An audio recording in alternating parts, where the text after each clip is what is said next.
Welcome, everyone, and welcome back to the Mogul Performance Podcast. Today, we're going to dive into another Mogul journey, the career path, leadership lessons, and insights from those who have built their success from the ground up.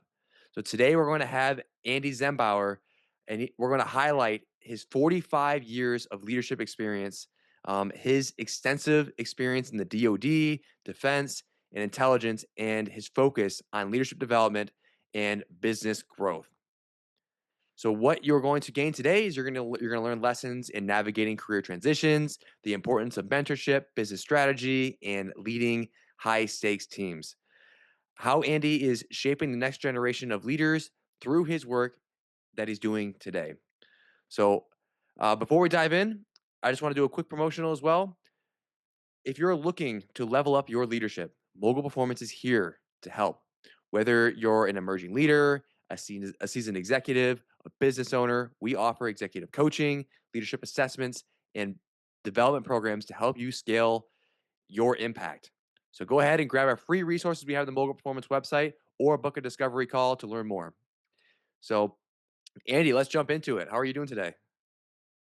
I'm doing just great. I'm glad to be with you, Evan. Yeah, of course.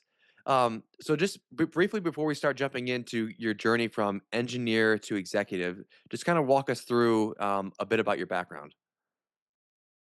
Sure. I got an undergraduate degree in electrical engineering. I went to work as a civil servant at Wright-Patterson Air Force Base, working for the Air Force. And I had the pleasure of working on some very interesting programs to put electronics on fighter aircraft. Shortly after that, I got my master's degree in engineering management, and I started to move into program management and business development roles. And those continued to expand. I ran major portfolios of programs at some medium-sized companies focusing on research and development at the time, and then moved into more solution development and product development programs once I transitioned to General Dynamics. And while I was there, not only did I run a portfolio of programs, but I also did business development where I helped to win major programs there. And I then also led the integration of a very large company that General Dynamics had acquired. And in fact, it was the largest acquisition in the history of General Dynamics that I had the pleasure of leading. So all of those experiences had me in various jobs over the course of my career. Sometimes I was leading small teams, other times I was leading large teams that were distributed across the country. Some of them were service-oriented businesses, some were product-oriented businesses. So I have a wide range of experience that I have accumulated over the course of my 45 years. Yeah, that's a lot it's a lot we can unpack here today too. So thank you for sharing that. So let's get started with your journey. So you went from being an engineer all the way to an executive. So when you think about the beginning of your journey, what originally drew you to the defense and intelligence space? Well, first of all, I had an early fascination with airplanes. I had an opportunity to actually go to the Air Force Academy, which I turned down for various reasons. I also had a strong interest in serving my country and being involved in national security. And then thirdly, it was just the interesting technology that's involved in defense systems, much of which you don't get any exposure to when you're in college. So I found it all fascinating, and it really quenched my thirst for learning all of these different things, both starting off as a technology thrust, I would say initially, but then learning all the other aspects of dealing with the defense and aerospace industry.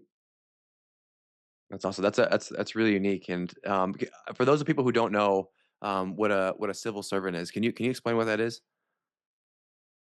Sure, you're a government employee working for a division of the federal government. In my case, I was working for the Air Force. And being a civil servant, there's a real structure to the pay grades and the definitions of the jobs and things of that nature. So you work shoulder to shoulder with uniformed military doing many of the same jobs. In my case, I was involved in the program management aspect of acquiring these electronic systems that were going to go on fighter aircraft.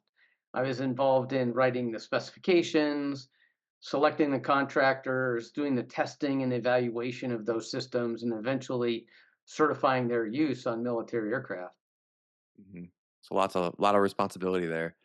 Um, when you look back to the beginning of your career, from being in a technical engineer role, did you ever see yourself going into a high level leadership position in the future? Never. I didn't even dream of what that was like. At one point in my career, I was living in Dayton, Ohio, and we were acquired by General Dynamics. And even though I was a mid-level manager at the time, it seemed like corporate headquarters was just way off in the distance at the top of a mountain somewhere.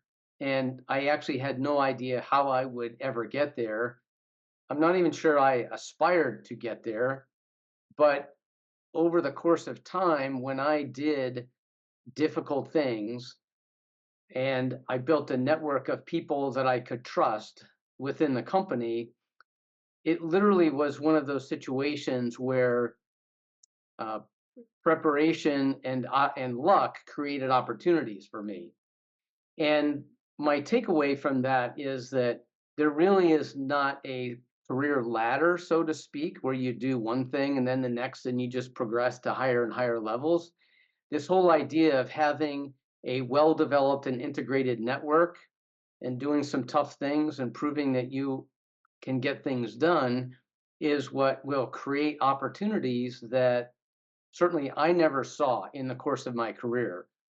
I was occasionally just tapped on the shoulder one day by a company president to go do a new job. It was nowhere in my sights, didn't even know they were possibilities, but yet they became opportunities for me. And I think I was successful in taking advantage of all those opportunities. And it eventually led to others.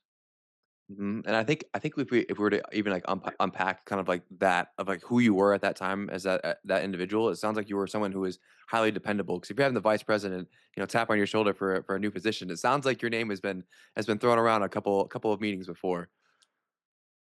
I suspect it was, Yeah. um, unbeknownst to me, but it was rewarding to see that they trusted me to step into these difficult situations and do something hard and do it well. It's one of the key, attributes of really great leadership, right? Is that trust to empower other people to do a job and to do it well. Absolutely. So when you think about your defining moments that shaped your leadership philosophy today, what have those been throughout your journey? Well, in terms of my jobs, I would say there was a moment when I was not a vice president at this point in time. I was a director level position, and a vice president left the company literally on Christmas Eve. And I received a call from the president asking me if I would step in and run this business for a while. That was sort of defining moment number one. Defining moment number two was a few years later when a president called upon me to take two businesses and combine them into a single, much larger business and replace two executives that had been in those positions for a number of years. So lots of new technology, lots of new people. It was the first time I actually sort of had to really parachute into a place that was totally unknown to me and figure it out. And the third defining moment was when I was tapped to go lead this business integration of two $4.5 billion a year companies. And as I reflect on those things, there are a small number of takeaways from all those experiences. One is take on hard things. Don't be afraid of failure. Have courage in yourself that you're going to perform well. Once you do them well, then you gain the trust and credibility of other executives. And guess what? They give you other hard things to do. And you have to be curious enough to go learn about new things. In my case, I was put into situations with new customers, new technologies, new programs, new people, new suppliers. And I had to learn quickly and figure it out and how it all went together and what problems need to be fixed and so forth. And then, you have to be comfortable putting yourself into these situations where there are a lot of unknowns and a lot of new things to learn. Uh, that's actually how you learn the most and how you learn the fastest. And you have to rely on your leadership skills in order to be successful. So, those situations and those characteristics, they temper you to move up the corporate ladder, if you will, and be a more impactful leader. Hmm. Yeah, those are great lessons. I think we can take with us as well. It's like when you're saying like taking on bigger projects, things that potentially could scare you, right? I've heard some people talk about like setting goals, right? And if you can set a small goal or you can set a big goal, but either way, you're going to start putting effort towards that goal. And if you set a big goal, that that effort could be almost similar towards that smaller goal in the long run. So you might as well go for that bigger, harder goal anyways, because it's going to be a lot more beneficial for you in the future anyways. Yeah. Yeah. I mean, you can set these self imposed goals on yourself and the organization that you lead. In our case, it was often things like sales and profit, or maybe it was more products sold or penetrate a new market, things of that nature. And by doing that and holding yourself accountable as well as your team accountable for doing that is another way you take on hard things and you prove yourself. Hmm. Absolutely. So all the places that you've worked, there's key learnings in leadership in these kind of high stake environments. So you've led massive teams through the acquisitions that you mentioned, and through corporate restructurings. So what are the most valuable leadership lessons that you learned during those transitions? Well, for those transitions, the biggest takeaway for me is to always focus on the people who are involved. It's either focusing on the customers. So, what are the benefits to the customers? What are the kind of things they need? Secondly, focus on the employees that are affected in these big transitions, these moments of change in a company, which you really experience in either extreme market growth, market turndown, acquisitions, sometimes divestitures, big leadership changes or reorganizations. These are always moments when there's significant change. And I think it's so important to focus on the employee aspect of things or the people aspect of these things rather than the product itself or the systems that you work with or where your office is or any of these kinds of things, because people quickly see through when you focus on these other things.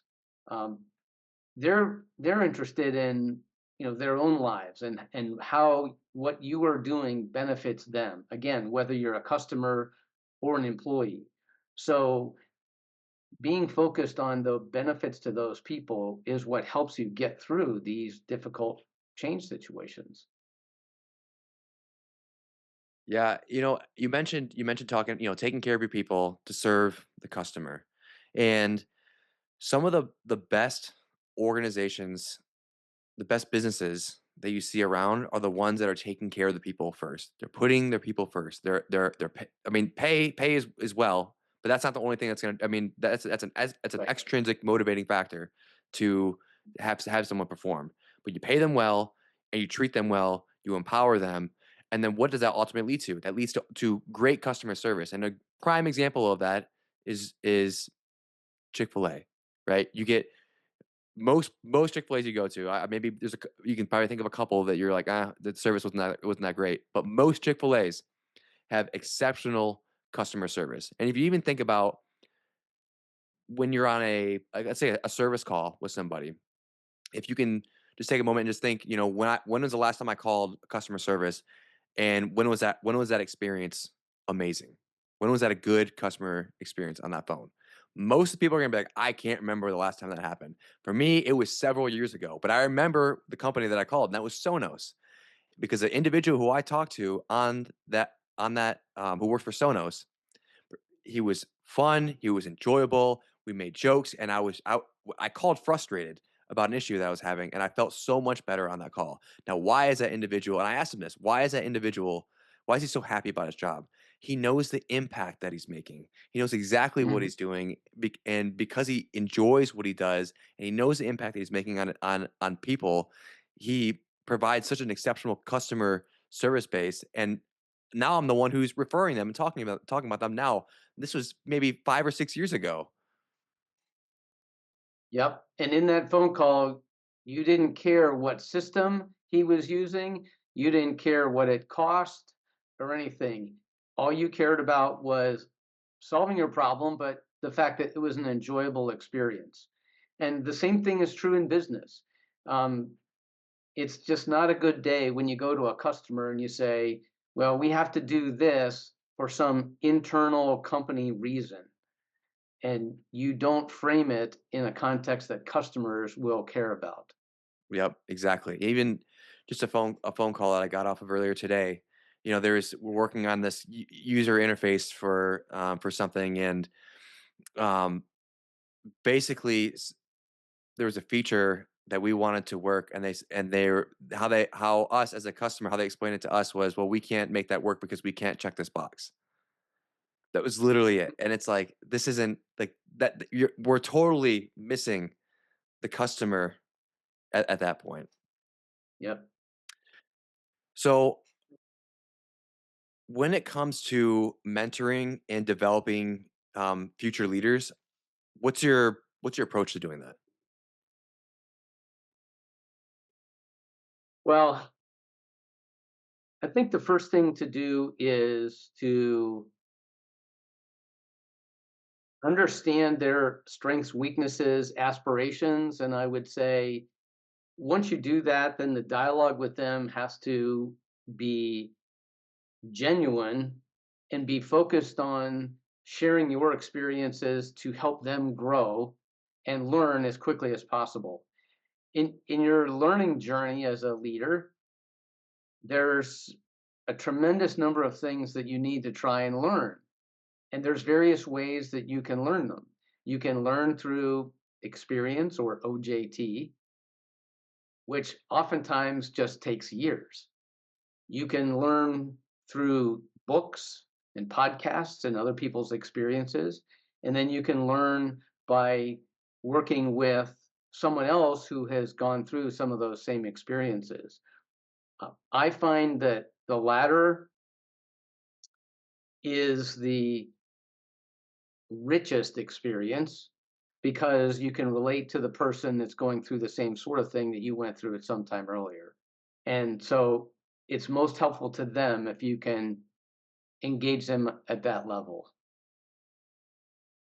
It sounds like, that having that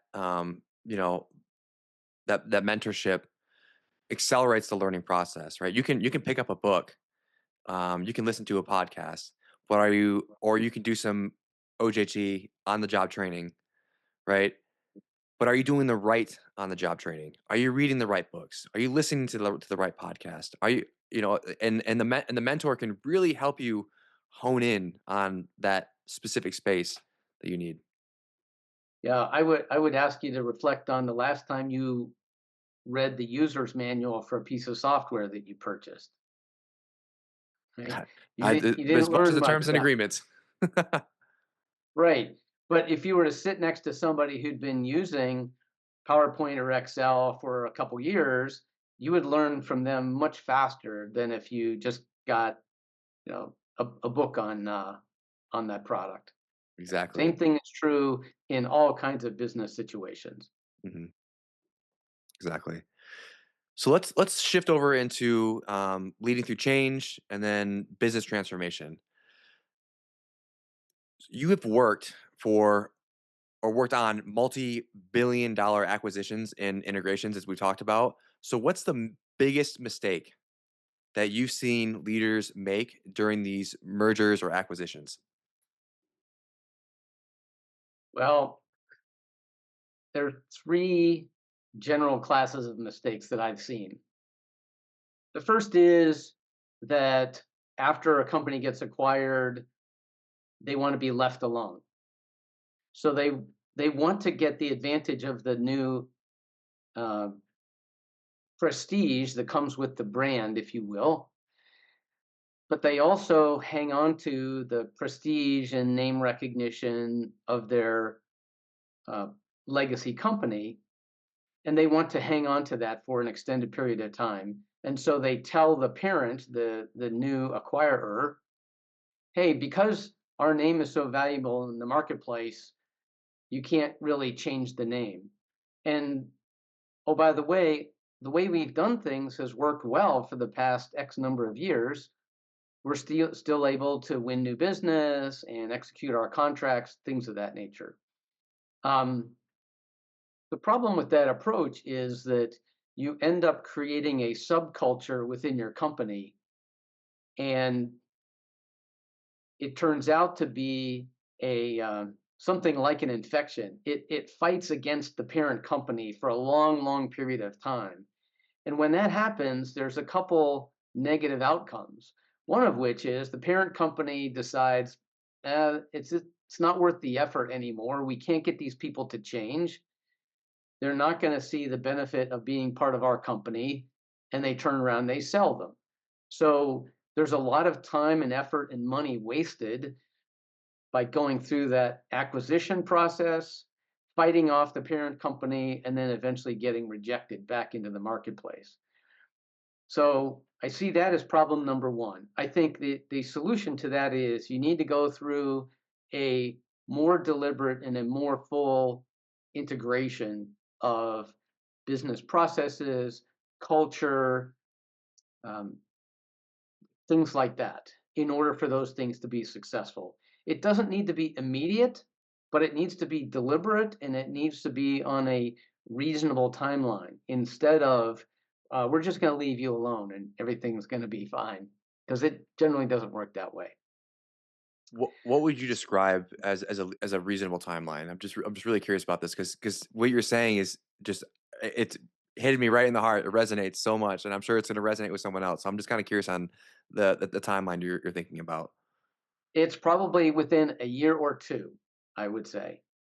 It varies based on the size of the business, but in my experience, that largest integration in the history of General Dynamics, we pulled that off in about 2 years. So smaller companies, they should be able to do it in less time. Right? It's like you're trying to steer a giant ship, right? Yeah. And you're able to make it work. You're able to make it happen. Maybe it took a lot of work. Maybe it strained some things, but ultimately at the end of the day, things worked out, and it was positive. Yep. And like I was saying before, in doing so, there are real tangible benefits to both the customers and the employees by doing so. So there's lots of Yes. goodness by pushing on. One of the things I see when it comes to acquisitions is such a common thing and such a common struggle, but it confuses the customer too of who's who. Okay. Sometimes you'll see Good like point. these businesses, and then they'll have the parent company, or they'll have the child company, and then the little parent company is on the bottom saying like a whatever company, and like that helps, but like these things kind of can get they can get it just gets confusing to the customer. And like, Yeah. who do I go to? Like, who are you? Like, I didn't know you were a part of you were a part of this business. So Yes. Very common conversations. mhm. And those I'm are noticing. warning signs. Yeah, yeah, and the theme here is, keep the customer in mind. Don't forget about the customer. You have to keep them in mind. Yeah. So that's the first category of problem. The second category that I've seen is that people will change the signage, they'll change the business cards, they'll change their email address, and so on. And they're going to say, okay, now we're integrated, let's move on. And you really aren't, um, because people inside the company want to know, well, how do I do, fill in the blank? How do I give people raises? How do we purchase things? How do we sign contracts? And if they're done differently in these different pockets across the company, then you're really not integrated and you don't get to take advantage of the capabilities and the market presence that this company has that you acquired in the first place. So it has to be deeper than just these superficial name changes and changes of email addresses that some people do. Hmm. So that's the second class of mistake, and the third class is that people view these things as IT or systems problems. Right? If we only were to fix the network so that everybody had a common SharePoint site or file server, or could share files back and forth, and everybody had the same email address, and if we only had the same CRM system or HR system, life would be so much better. Once again, I think the focus is on the wrong thing. The integrated systems and the IT infrastructure is just a means to an end. It's a means to make life better for the employees. It's a means to make things faster, more accurate, and better for customers. Um, so those are the three general classes of mistakes that I've seen people make when it comes to integration of companies. I love it. I love the detail you had behind those two. I think that's gonna be really really helpful. When it comes to, you know, when you think about the work that you've done, the teams that you've led, the individuals that you've worked with, right? There's been some high performing individuals in that space. So what have you done to either hire or even retain those individuals? Because it's a competitive market out there. Yeah. The first thing is always, I call it hiring up. So hire people that are better than you, hire people that are going to challenge you for your job. Um, or if it's down a level or two in your organization, hire someone that's better than what you had already. There's a lot of good people in the marketplace. And I know it's difficult when a valuable employee leaves and people think, my goodness, there's no way we can replace this person. It's going to be a big setback now that they have left. Well, those are always opportunities to hire up. And so that's the first suggestion is, go find somebody that's better than what you had before. The second thing is hire people who are curious. Curious people tend to be fast learners. They're not afraid to step into new projects, new environments, new customers, new products, new anything. If they're inquisitive and curious and learning people, they'll go figure it out and they'll learn quickly. The next thing is, I would say, hire people who have a track record of willing to take on hard things. Um, those are the folks that you're going to want to throw at your next hard problem. They've, they have the confidence that they can take on these new challenges where there might be lots of unknowns. And you know, as you said, you obviously have to get people that have some baseline knowledge, and there's a baseline level of pay that you give them to take these jobs. But those other characteristics that I talked about are the ones in my mind that differentiate the good employee from the great employee that's going to really be impactful in your organization. Hmm. There's there's a really good book out there called The Talent War, and it talks about that. It talks about, you hire for character over skill, right? I mean, depending on how complicated a role as an engineer, right? You need some skills there, but really it's about the character of that individual, and that's what we're really trying to look for. Is will this individual will they be there for me? Will they be there for us? Will they be there for the team? Are they committed towards? Are they committed to the company, the vision, the mission, and all those great things? Yep. So when it comes to business strategy and operational growth, what do you see that most leaders are overlooking? The biggest thing that I find is that too many business leaders look at developing a strategy that's based on their internal view of what they do. This is especially true in the defense and the aerospace market, where companies do lots of things. They have many different products. Some companies do products and services. Some do consulting and system development. So there's lots of different things. And so they tend to build strategies by looking at what they have in their portfolio, and then they craft a story around those, and then they say, this is the strategy. What they fail to recognize in that process is the external market looks at them much differently. And it's very hard to step outside the four walls of your company and the processes that you go through and the charts you make and the meetings you have and everything. But I think it's so important to do that and understand not only what customers are doing in the market, but what competitors are also doing in the market. You're constantly trying to win more work or gain a different market position or pivot, all these kinds of things. And your success is mostly driven by these two external forces, the customer and other market players, not so much what's going on inside of your company. So, my encouragement would be to do whatever you can to get outside opinions, to get market surveys, talk to customers, especially informally, to learn about what's going on in the marketplace and outside of your company. Someone once said to me, nothing good happens in the office. And that's true when it comes to strategies, is you just got to get out and talk to people, learn Hmm. what's going on. Hmm. That's that's awesome and great advice to give people is, step outside of yourself and step outside of your organization. Try to see things from a different perspective. Put yourself in the customer's shoes.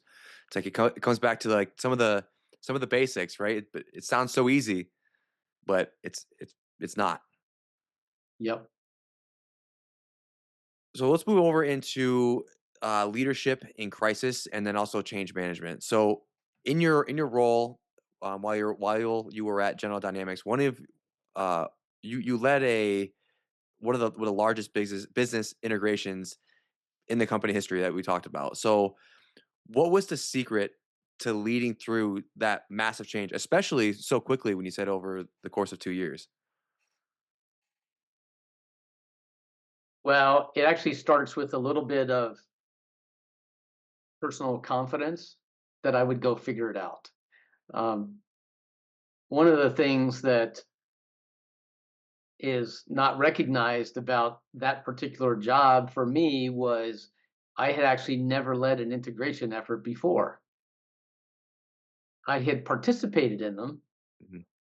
and I had experienced the divestiture of businesses. So I knew sort of how things were wired, but I had never led an integration effort. Yet I got tapped on the shoulder, hey, we want you to do this. So there was a lot I had to figure out. And it started with, like I said, having some personal confidence that I would figure it out.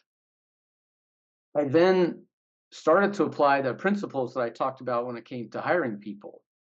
I hired people who were not particularly subject matter experts, but they had those attributes. They were high performers, they were curious, they had personal courage to go do things that were new.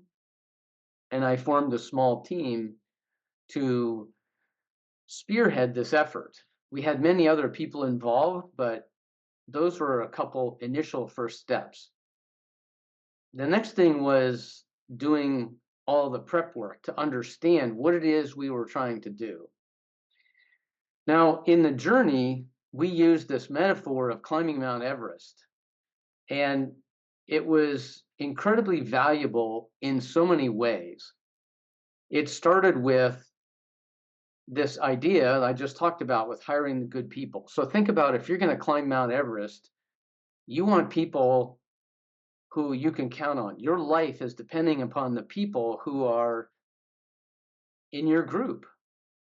And it was the same mentality I had when I was picking these people. I'm like, my success is going to rise or fall based on who I pick and how well they do. The second element that of our journey that was similar to climbing Mount Everest is about this the idea of preparation. So nobody climbs Mount Everest on a whim. You have to train. You have to make sure you take the right stuff. And the people who struggle on Everest don't do those things well. So we had to make sure that we had the right people, we had the right resources, we had the right timelines. There were times when we called in consultants because we needed some extra manpower to do certain things. We then used this Mount Everest metaphor to track our progress. So at 1 quarter in, and we had a very detailed integrated master schedule and master plan. But we wanted to make sure that when we were 1 quarter of the way through the project, that we were at Camp 2. And halfway through the project, we were at Camp 3. And when we got to Camp 4 and we were preparing to summit, we had go live dates for all of these systems that we were going to roll out. And so everybody knew this was time to push hard. And as it turns out, our go live date was, I believe, January 3rd. So we went live with a whole bunch of systems, 30,000 employees over the Christmas holidays. So people had to fill out time cards. They still had to keep working, but there were a lot of people who weren't there to actually make sure these things worked. So anyway, there were some real challenges and some real preparation. Most of the preparation at that point was about testing the systems to make sure they worked right. We reinforced this whole idea with some simple things like we had prayer flags in our conference rooms. We handed out climbing ropes and carabiners, and we even brought in speakers who had climbed Mount Everest to inspire those of us on this integration team to keep pressing on. When we felt that it was really getting tough, we needed a little bit of inspiration to press on, because just like with climbing Everest, is once we went live and things worked successfully, you got to enjoy the scenery. And climbing that back down was certainly much easier than getting back up, but it gave a visual representation and gave us a feel for the challenges that we were facing and the successes that we accomplished along that journey. I'm hearing purpose behind that whole transformation, that whole organizational change, getting people on board to work through that change. There was a clear sense of, because I mean, especially making that go live date right after the holidays, right? That's no easy feat. But it sounds like there was a lot of purpose with the team members who were involved in that whole entire process. Yeah, that's true. I would say another element of it was communication. So we had put in place various ways to communicate to the highest level executives in our company so they knew what was happening, where we might be struggling, where we might need their help. The same was true at the executive level, right below them. The same was true with all of the employees. So we had a network of people, we had messages to report progress, things of that nature. So there was not only this purpose, so everybody knew why we were doing things, the benefit of doing these things, when they were going to happen, but they also felt like they were part of the process. It didn't just happen to them, it didn't get forced upon them. They were part of the process. Yeah, absolutely. And one of the major factors of successful change. When when you're working through things that are, changes a lot, people feel like, change is unpredictable, or there's unpredictable challenges that come up. So how do you balance being a decisive leader and also being a flexible leader at the same time? The most important thing to me is to listen to the people around you. I've talked about doing things in the best interest of customers, doing things in the best interest of employees, doing things in the best interest of the company. So unless you listen to customers, you don't really understand what they value. So creating a value proposition of making changes within the company are not going to resonate if you don't understand what they really value. You can make assumptions, but oftentimes those are wrong because you think about their value system as being a reflection of yours, and it's not. For example, I find some customers value performance to schedule far more important than performance to cost. If you're going to launch a spacecraft, launching that thing on time is more important than spending a little bit of extra money to get there. Some customers value speed. Some customers value quality. Some customers, as you mentioned earlier, value service. So it's important that you listen to customers. I guess you have to talk to them first, but listen to what they say and integrate that into your value proposition. Same thing is true of employees. Some people think employees just want to be paid more. Well, that's not true. Some employees want more job flexibility. Some employees want more time off. Some employees like to dress differently. Some employees like to be close to public transportation. Some people, so it's important to listen to these employees in order for you to capture the value, especially when you're going through this change, because you need to have them on board. Um, and by listening to them and doing things that matter to employees and customers is how you keep them engaged. They have a vested interest in what it is you're trying to do.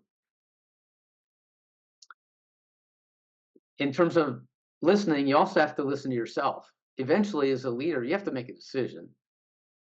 You can't say, well, we're going to make everybody happy here, and we're going to move the office to where there's a restaurant across the street, and there's public transportation, there's parking for EVs, and everybody gets to park undercover and 5 paces away from the office, and it's just not possible. So you have to listen to yourself after you've received this input from people and make a decision based on what your conscience is saying, what your belief system is. But I think it gets shaped by what you've heard from these other constituents. Hmm.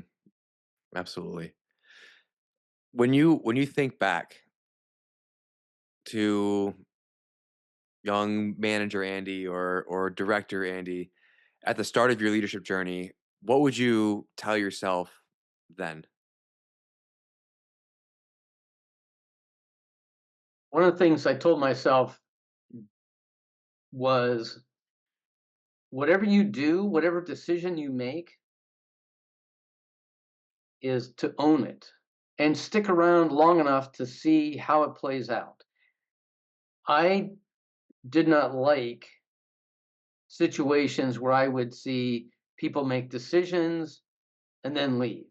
Leave the company, leave for a new job, and let somebody else deal with the aftermath. I was always confident that the decisions I was making would have good outcomes, but you have to stick around to find out. Um, so that was something that I would always tell myself. I didn't want to move on that quickly. I wanted to see it through. The second thing that made a big difference to me in my leadership journey was to understand the difference between a manager and a leader. In the early days of my career, I thought, well, as you move up through the org chart, you're a manager of more and more people. In fact, that was how you managed or you measured your status in the company. People would ask, the very first question they would ask is, how many people in your organization? Or how many people do you Mm. manage? How many people report to you? And that drove my personal and many others' personal value proposition, was that idea of how many people do you manage on the org chart. And it was about halfway through my career that I learned that a leader was much different than a manager. And your ability to be impactful as a leader didn't have much to do with how many people reported to you. In fact, at General Dynamics, even though I ran a multi-hundred-million-dollar a year organization, for the most part, I only had 5 or 6 direct reports. All the other Yeah. employees came from other parts of the company and had other bosses and management structures and so forth. They were just detailed to my organization to actually execute the programs and build the products and deliver them and support customers and that sort of thing. So this idea of being a leader really disabused me of this whole idea of a hierarchical org structure where everybody had to report to me. And it also changed my whole perspective on hiring people, about developing other people, about the kind of jobs I was interested in doing, and how I would go about those jobs. Um, One of the most important things I think about going about those jobs was really about developing the people around you and realizing that, hey, it's really not about me, it's about them. And the more impactful and the higher performing the people were in my organization that reported to me, uh, I got personal benefit from that. I got intrinsic benefit from that, but it was all due to focusing on the people around me. Sometimes they were in totally different organizations, but they were working with me on an IT project or a supply chain issue or an HR issue, things of that nature. And so investing in those people is what made them better. It made me better. It made the organization better. That's amazing to share. So when it comes to what you've witnessed for leaders, sometimes executives or just leaders in general, they'll struggle with, you know they'll be in that position, right, where a lot of people think everyone reports up to me, right? So there's a little bit of ego behind there, but then also there's humility. So there's a balancing act that's happening there. So what advice do you have for leaders when trying to build confidence and self-awareness? Well, certainly one of the things that I did was to became a student of personality profiles.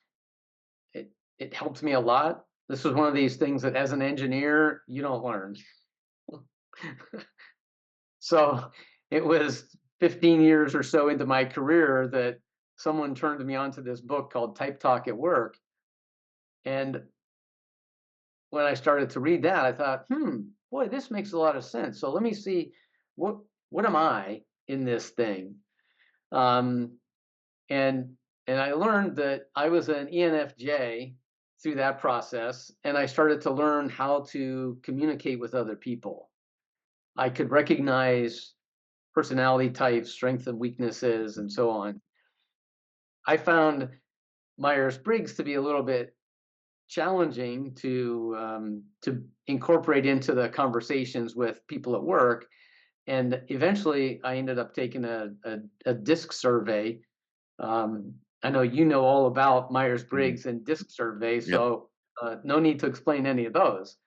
But it was through that process that it became part of our lexicon in the organizations that I worked with, because it helped to promote this self-awareness of a personality type's strengths and weaknesses and how people could work together. In my case, I'm a high I person. So I knew, for example, in the integration job, don't ask me to be the manager of the integrated master schedule. That takes a high C person who's going to wake up every day and want to make sure that thing is perfect. So that's what I did. I had someone on my team, and their sole job was to manage that integrated master schedule and the dozens of changes that took place every week. And that was a high C person. So having this awareness really made it much easier for me to walk into a room of strangers, quickly understand the personality types that were in there, and then how I was going to behave in order to accomplish whatever it is I needed to accomplish.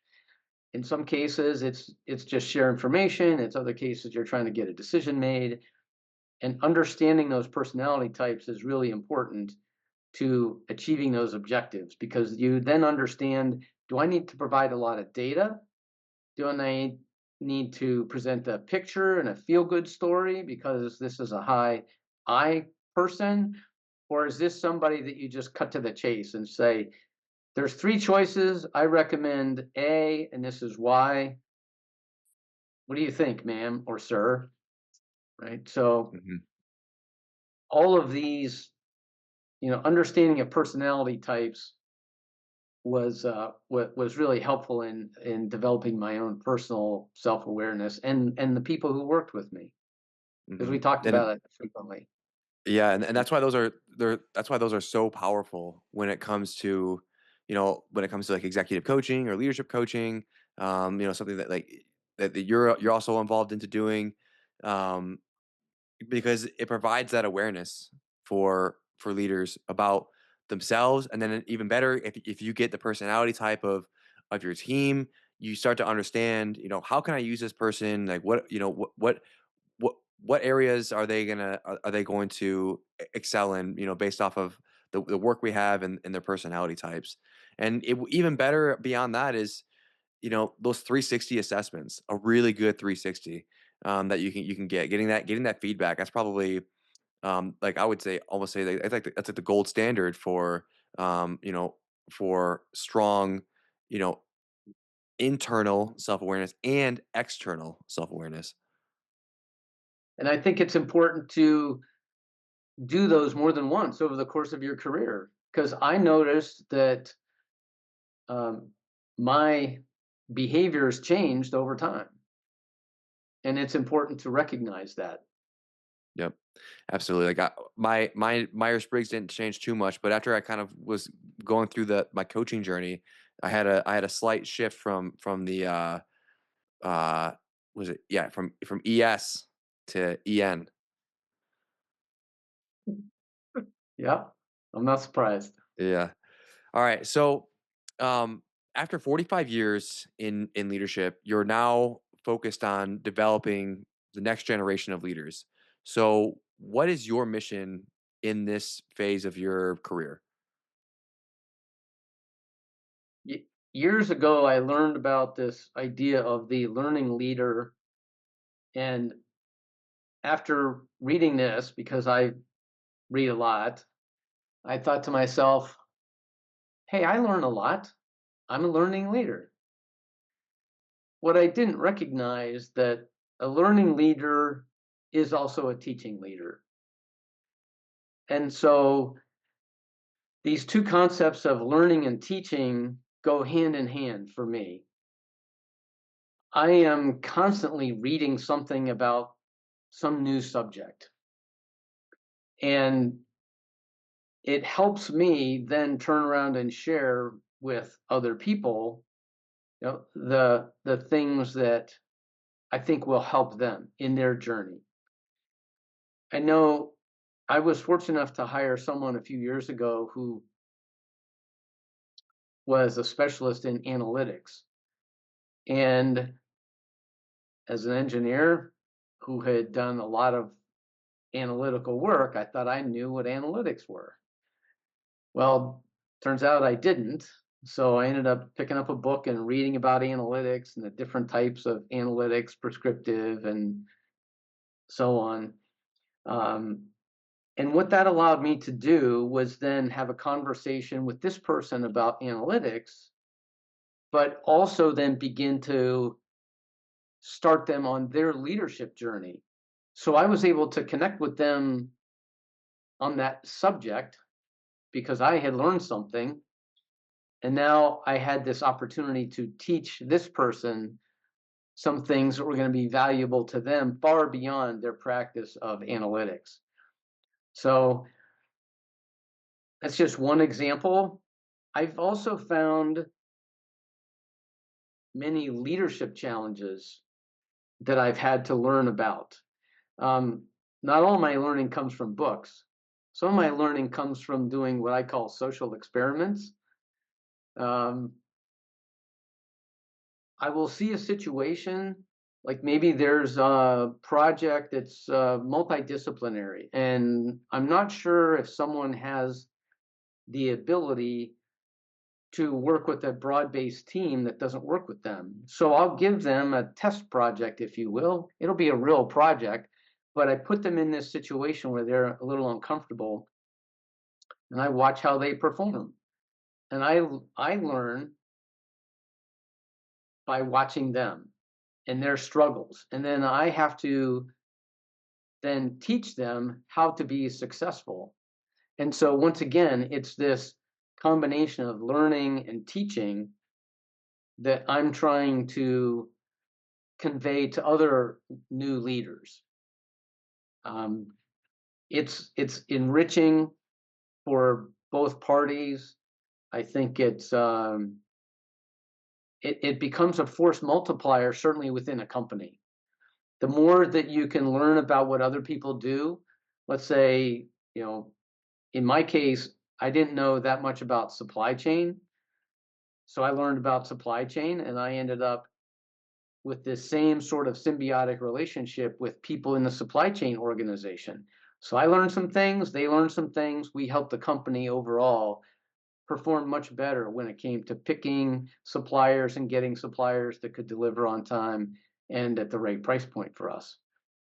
Um, and those experiences just multiply over time. If you view your job as a leader, as someone who will share your leadership experiences with others by learning a little bit about what they do and how they do it. Hmm. Yeah. What speaking of other leaders, so how would you measure success in leadership beyond financial results? Good question, because that's typically the way it does get measured in a business. Hmm.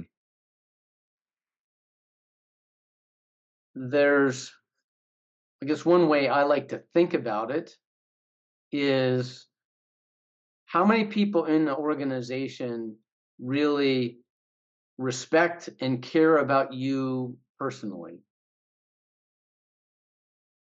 It's not something that you can particularly quantify. And sometimes, unfortunately, you don't know this until they're walking out the door and you're at the retirement celebration or they're going away luncheon or whatever it is. But if you pay attention to those things inside the company, you can see indicators of who cares about you on a personal level. It could be simple things like how many people wish you happy birthday or happy anniversary. Sometimes it's the number of people who respond to your emails. Sometimes it's the number of people who come to your meetings. And if you don't get positive responses from those things, I think those are indicators of leaders who are not being as impactful and struggling perhaps a little bit at being successful. Now, I know there's different types of power. Sometimes positional power gets everybody to show up and you fill the room. When the president's there giving their all hands presentation, the expectation is everybody's going to show up. That's not a particularly good measure in my estimation when someone's using positional power to get attendance or responses to emails or whatever. But if you have influential power and you get a lot of people who care about you personally, I think that's a good measure of how successful you're being as a leader. That's yeah, it is definitely hard to quantify, especially past, financial results. We can always go back on, like the 360s, right? I mean, that's maybe something would be there, or there's always, I've seen before, organizations that use, they a part of their climate assessment surveys and those kind of things. But even those, I mean, everything can always be skewed in some sort of way, right? When it comes to that kind of stuff, especially when I start thinking about this from the IO psychologist perspective of the work that I do, these things are definitely hard to be valid and also reliable. I'm sure So you've seen situations where you send out a 360 to 15 people and you only get 10 responses. yes, exactly. So sometimes, like yes, exactly. That's a really good point. And that alone can say, like some people, I mean, they don't know if it's gonna be anonymous. And even if you say it's anonymous, they're in the back of their mind is it truly anonymous? So, that also reflects the impact of trust too, that could potentially Yes. show. Yep. So what's next for you? How can people work with you, get in contact with you? Well, as they say, I have my fingers in a lot of pies. Um, I'm doing some work with some current clients in the defense and aerospace business. They're asking me to help them with organizational challenges as they try and grow their company and go from being a mid-tier provider to the Defense Department and intelligence agencies to a higher level provider of those services. They're trying to double their growth in a couple years, and there's a lot of growing pains in companies like that. And so I've seen many of their issues in my leadership journey as I went from working for a small company to a medium-sized company to a big company. And so that experience is helpful to them. I'm also involved in working with Brimstone Consulting, now a division of ZRG, in leadership development. So one of the things I bring to the table when it comes to leadership development is my practical experience in situations that demanded great leaders or leadership skills. Um, I find a number of organizations that are strong in organizational development or coaching or things of that nature. They don't have that practical real world experience of having to deal with things like disappointing a customer or talking about a large contract overrun or encountering legal issues or having to um, fire a number of employees for various reasons or deal with employee relation issues.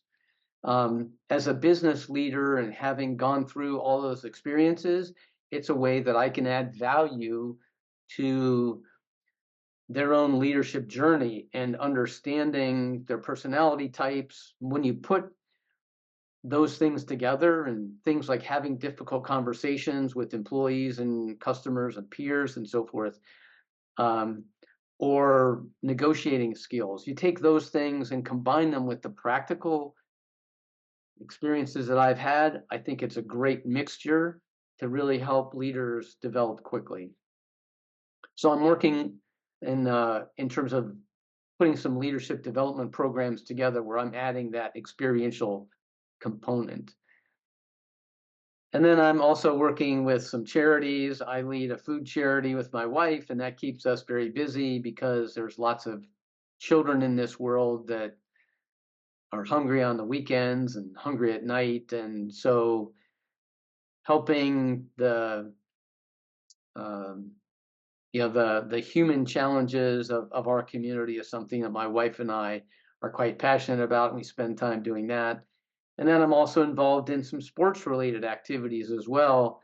Many people know that there's NIL out there, and there's talk of paying sport athletes in college and things of that nature. And I work with a couple sports organizations at the collegiate level that try to understand and navigate all these waters. And once again, these are leadership challenges. These are new things. So I get to learn a little bit. I get to teach a little bit. And it's all part of just what I love to do. Yeah, it sounds like you're still very much a busy man. You know, No, yeah. I love how you pointed out too, you know, there's a gap, right, between these consulting companies of, you know, people who've actually kind of been in the trenches and have kind of faced these issues, you know, that these leadership challenges or organizational challenges in real time. You know, you see that in at a lot of companies, and having that real world experience, like what you do, and able to kind of piece the kind of the framework and then also the real world experience, bring those two together, and then give that to someone else is probably one of the most valuable tools that someone could have, especially when it comes to the consulting that you do. That's awesome. Yeah, I think one of the sorts of experiences that I try to highlight to people is that oftentimes a problem has multiple threads to it. For example, if you're pursuing new business opportunities, there's a financial aspect of this problem. There's an internal HR aspect to these problems. Sometimes there's legal aspects to these problems. Sometimes there are supplier aspects to these problems, and they're not obvious at the outset. But when you start to scrape away a couple layers of paint and you begin to understand, oh yeah, I can't just make this switch or do this change or take this action because there's this ripple effect into some other part of the company. I think those are the kind of scenarios and situations that can really help an emerging leader. Mhm. Awesome. So as we wrap up here today, I want to just do a quick rapid fire questions that people learn a little bit about you. So let's start off with the first one. What is one leadership principle that you swear by? It's don't be a jerk. Um, I actually have to give credit to Leon Panetta, who I met a few years ago, and I was in a meeting, and someone asked him a very similar question. The question was, "How did you survive in Washington so long?" As like uh, in the official capacity that he was in, multiple different jobs, and that was his answer: just don't be a jerk. So I think that would, you know, living in having lived in DC for 4 years, that'll really make you stand out, you know, because you get that quite often. yeah, Okay, what's one mistake leaders should never make? don't ask for something before you've earned it. I've heard people talk about, hey, when don't I get to go to the company offsite at some fancy resort? I got put into this job. I should get to go there. Or why can't or I'm going to order the most expensive bottle of wine on the menu because I have an expense account, and I'm a director and I can buy those things, and whatever. Or I get to fly first class now, or I deserve a raise now, or don't I deserve to be in the bonus pool now, or things of that nature. And this gets back to the idea of doing hard things. I think it's important to do hard things first and then worry about the rewards afterwards, because they will come. If you do hard things and you're successful at doing them, people will recognize you and they will give you the rewards that you deserve. Mhm. But never ask for the rewards before you've actually done anything. Yeah, if you don't, if you have, if you don't get, participation trophies, they don't exist in the real world, I guess you could say. Right. So what's the best leadership book or resource that you would recommend to somebody?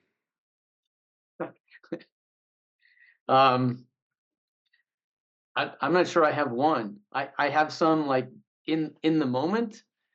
Um, like, one of my favorites, all-time favorites, I've purchased multiple copies of this book and I've handed it out to all kinds of employees, is Sun Tzu for Managers. Um, but that's an oldie but goodie for me. But I run into, because I'm constantly reading, um, some of my current favorites are a book called Legacy, which is all about the New Zealand All Blacks rugby team and how they faced a real cultural challenge and how they transformed their locker room to return to being world champions in rugby. It's a fascinating story. I love sports books. I read lots of leadership books about sports and sports teams. Like Sir Alex Ferguson is one of my favorites, who was the manager of Manchester United for a decade or so. And yeah, I'm always curious about sustained excellence.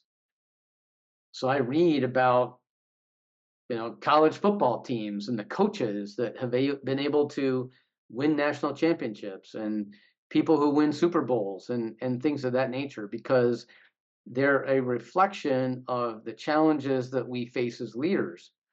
You have rapidly changing environments and situations, and unexpected things happen. Your star linebacker goes down due to injury, and yet you have to prepare for those things and persevere through them. And eventually, these people who do a lot of these things win championships, and sometimes they win multiple championships. Um, I have similar examples of people in the military, people who totally transformed the performance of a ship over the course of a year, from being one of the lowest ranked ships to one of the highest ranked ships. And you hear them tell their story about how they did that. So I have a long list of those kinds of books that I like to read. Um, and then there's also some podcasts. The stuff that you put out there is inspiring and helpful to people. Um, Someone else who does something like what you do, his name's Ryan Hawk.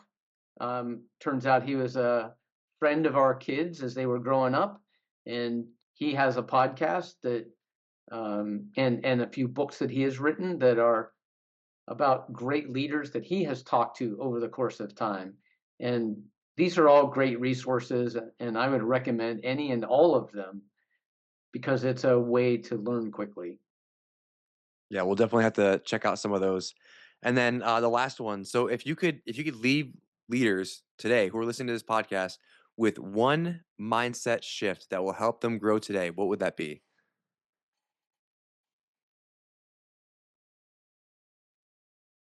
One thing One thing. I would say, in line with this idea of learning and teaching others, it's the idea of planting trees or planting seeds that you may never see grow up. It's important to not worry about gaining personal benefit from the people who you teach and you share your wisdom with. It's just do the right thing and amazing things will happen. And you'll look back on some of those amazing things and people will come talk to you and tell you what an impact you made on their life, even though to you in the moment, it seemed like a small thing. But these trees that you'll never see or trees that you'll never sit under and enjoy the shade from are your personal legacy. I love that. That is so well said. All right. Well, we're gonna wrap up here today. So if this episode resonated with you, go ahead and subscribe and leave us a review. You can follow Mogul Performance on Instagram. We're on LinkedIn and YouTube, all at Mogul Performance for different leadership insights. If you're ready to take your leadership to the next level, go ahead and grab our free resources that we have on our website. And if you're interested in coaching, leadership coaching, book a call at mogulperformance.com. Other than that, Andy, thank you so much for being with us today. It was a pleasure talking to you. I learned so much about you and your journey and just key leadership lessons at a high level. So I really appreciate your time here today, Andy. It's been a lot of fun. So thanks, Evan. I appreciate sharing some time with you.